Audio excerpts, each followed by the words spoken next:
Today I'll be refuting a claim by Michael, who stated that humans' current way of living is unsustainable.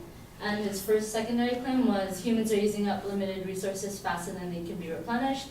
His second one was people, especially those living in developed nations, are living lifestyles that are creating unsustainable environmental footprints. And his third one was the population is growing exponentially and unsustainably.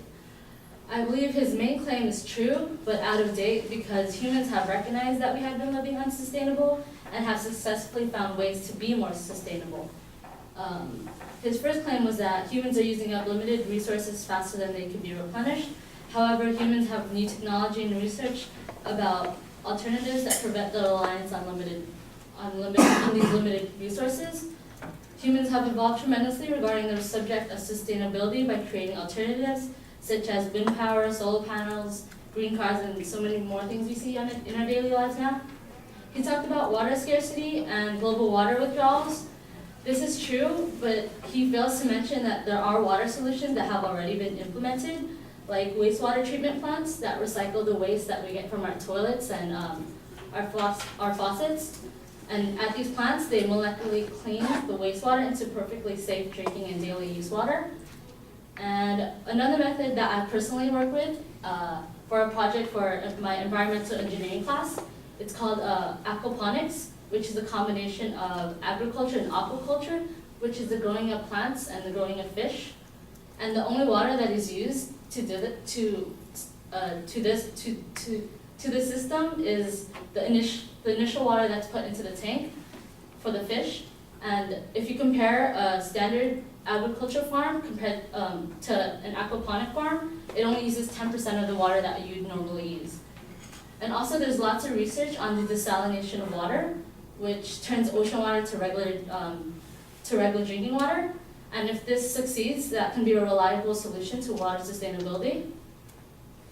Also, the arguer used a statistic to describe depleting oil reserves that said that the total oil reserves at the end of 2012 was 1,700.1 billion barrels, which is only enough for 52.5 years of production. I bring this up because in 1981, economists projected that oil reserves were to be exhausted by December 2013. However, the Motley Fool, an economic blog, states that global reserves have increased over 1 trillion barrels and global production has increased by 46%, much higher than what economists predicted 33 years ago. The arguer's statistic is then not reliable as a statistic only refers to the oil that is found, not the oil that is still in the ground. We have it fracked in several parts of the world, so the oil statistics that are used are based on proved reserves and not how much is actually left.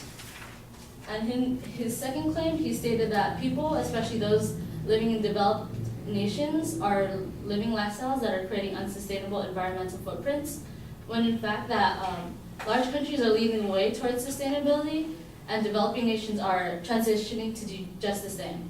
Large countries are breaking records for renewables every year. According to statistics from EcoWatch, an environmental blog site, in 2014, countries like Denmark used 39.1% of its electricity from a clean energy source, and Germany relied on 26% of their country's energy from clean energy sources as well.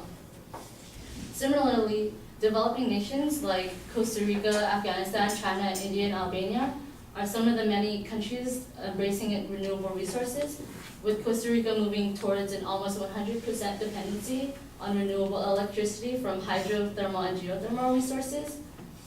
Additionally, reasoning of this claim can be argued as unreliable regarding the calculations of environmental footprints, because when ecologists like Hoekstra and Wiedemann, that Michael used in his presentation, describes water or phosphorus, which are common resources, as being used up, what do they really mean by that? Because when products are made from these resources, the resources haven't really been depleted because these resources still exist in the objects or in the environment.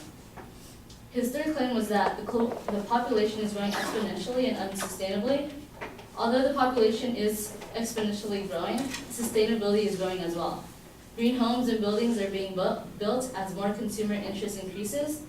According to McGraw-Hill Construction, 62% of firms building new single-family homes report that they're doing more than 15% of their projects green, and by 2018, 84% of them expect this level of green activity. Builders and architects are getting more acquainted with green technology and recognize that the importance of green homes, which can lower environmental effects of a large family. In conclusion, I believe that this claim is somewhat true and should be restated because humans' current way of living is moving towards sustainability.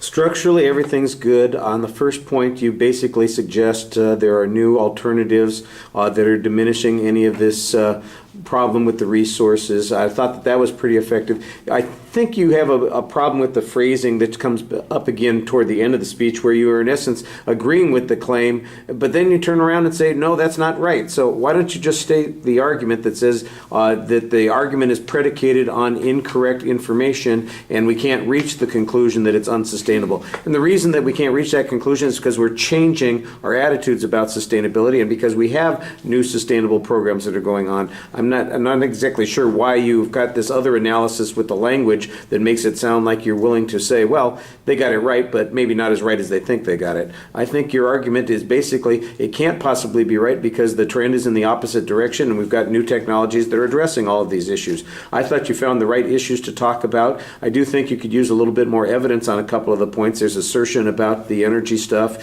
and about water on the first point. I think that that's a little bit problematic. You do have a nice example about the aqua farming. I thought that was kind of interesting. It uses only 10% of the water. If it was widely applicable, that sounds like it would be something that would certainly extend our water resources substantially. I thought your clearest argument that kind of contrasts the proof that the advocate presented was the stuff on oil resources, where in essence we were predicted to be out of these resources in 2013, and here we are 2 years later and we've got more that we're talking about, and that there's basically false premises built into these arguments about sustainability that ignore the technological innovations and additional exploration as a solution to these particular problems. I thought that you've got the right argument on that point. The same thing on the lifestyle issue, where you say Western countries, or I guess you'd say developed countries, are leading the way towards sustainability. You've got some good examples of those points. That works well as also. So I think you've got the right issues. I just think your phrasing on a couple of points is a little bit awkward, and I'm not sure why you're doing that. Maybe just because you don't want to say no, that's not right. But that's what you're saying, so why don't you just come out and say it? All right, thank you.